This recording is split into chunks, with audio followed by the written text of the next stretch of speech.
Show Dirt time.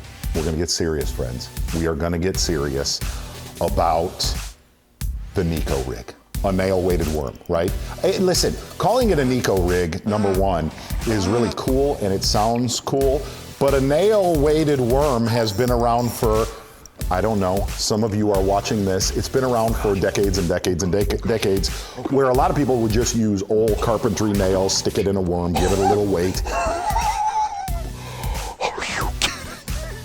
Give it a little more action, and you could fish it a little bit deeper. Hey now.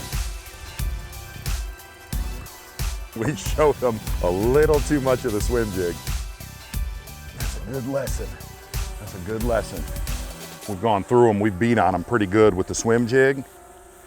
I went to a big ocho right there and just put a nail weight in it.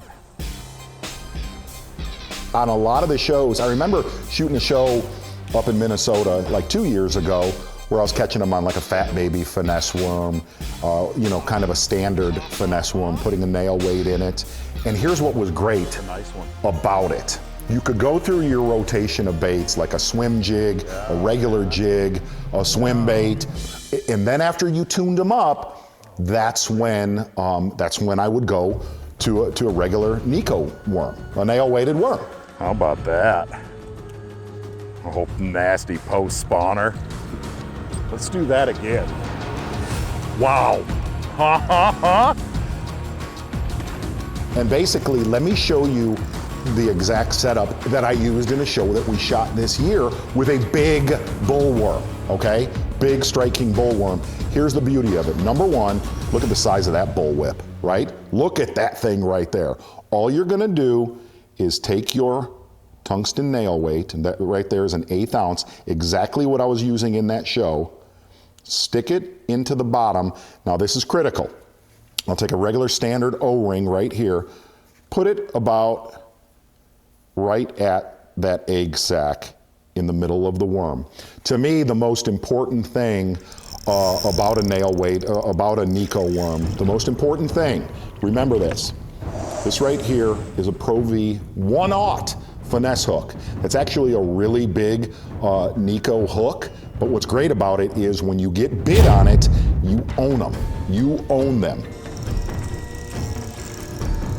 This is awesome, man.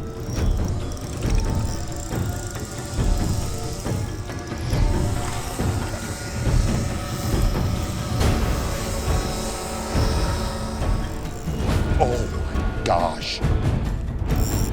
Light line, light line, light line.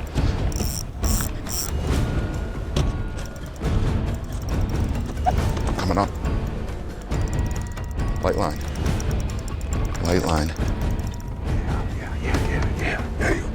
Hey, nice ones.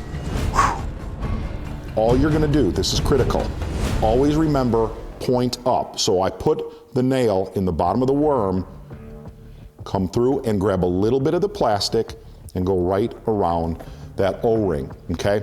And here's the thing, why I always use an O-ring, number one, the heavy weight of this worm, if you're looking at it in that show, if you just go through the plastic, you're gonna rip off a bunch of your worms and you're gonna lose those expensive tungsten nail weights. The other side of it is, if I would have gone point down, okay? This stands up on the bottom. Where that weight's at stands up on the bottom, and my hook would be upside down. Every time that we do show dirt, I want you to leave with something. Always remember, point up when you're throwing this. The other thing that I think is critical is you're looking through all of this footage, okay? You're looking at all the stuff we throw right here. You're looking at this footage, and I think this is critical for throwing a nail-weighted worm in deep water, is I use the brightest braided line I can see, okay? I use a Seaguar Smackdown, generally a 20-pound braided line, but I use it in that flash green. I can literally, what's so weird is looking through that footage. If you've not been able to see that show was fascinating that we shot this year. You could literally throw it out, and cameraman Michael was in the back of the boat, that really high visibility braid, you would see when one would bite, that line would pop and go. The other side of it is I generally, on a NEKO worm, use 8, 10, or 12 pound fluorocarbon leader, and I tend to use a really long one, okay? I don't know how many we have caught that big today. I have no idea. 8 pound if I'm throwing a little finesse worm, but as I go to a big worm like this, I'll go to a 10 or 12 pound leader, and I like a long leader to let that bait kind of do its own thing. This year, do me a favor, throw a NEKO rig worm, and don't be scared to throw one that big. I think we just showed the dirt. Hey, if you like this, do me a favor, like and subscribe. You see that little notification, friend? Bing bong, you wanna see more dirt? Press, that button.